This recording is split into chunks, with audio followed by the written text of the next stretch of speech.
हरियाणा की बीजेपी सरकार में मंत्री अनिल विज के एक्स पर पोस्ट ने हरियाणा की बीजेपी में एक तरह से सनसनी फैला दी है। वहीं राजनीतिक गलियारों में एक मुद्दा बन गया। इस पर मोहनलाल बडौली ने सफाई दी।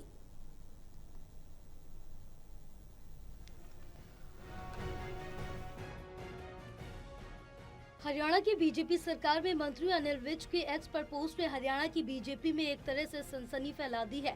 वहीं राजनीतिक गलियारों में एक मुद्दा बन गया। रोहतक में बीजेपी प्रदेश अध्यक्ष मोहनलाल बडौली की कैबिनेट मंत्री अनिल विज को लेकर एक्स पर की गई पोस्ट पर सफाई दी है।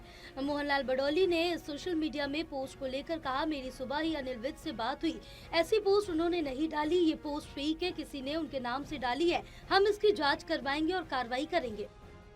ये उन्होंने क्या कहा है क्या नहीं कहा है, लेकिन मेरी खुद टेलीफोन पर बात हुई है और उन्होंने जो एक नेशनल एक कार्यकर्ता जो सूद है उसका नाम छपा है वो फेक है और हम उसकी जांच करवा रहे हैं और जांच करवाने के बाद जो जानकारी आएगी उसके खिलाफ जो भी कानूनी कार्रवाई बनेगी वो कानूनी कार्रवाई भी करवाने के काम करेंगे।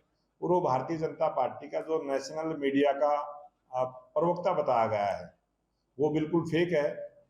ना वो नेशनल में है ना वो हरियाणा प्रदेश में है और वो एक कभी भारतीय जनता पार्टी का वोटर रहा है ऐसा जानकारी जिला अध्यक्ष ने दी है, ऐसी जानकारी वहां के कार्यकर्ताओं ने दी है और उसको कोई किसी प्रकार की ऐसी कोई जिम्मेवारी नहीं दी गई है।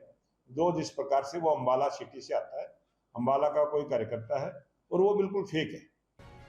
आपको बता दें कि अनिल विज ने एक्स पर पोस्ट कर लिखा था कि अंबाला में बीजेपी के समांतर बीजेपी चलाई जा रही है, उनके बड़े नेताओं के साथ, इससे पार्टी को नुकसान हो रहा है।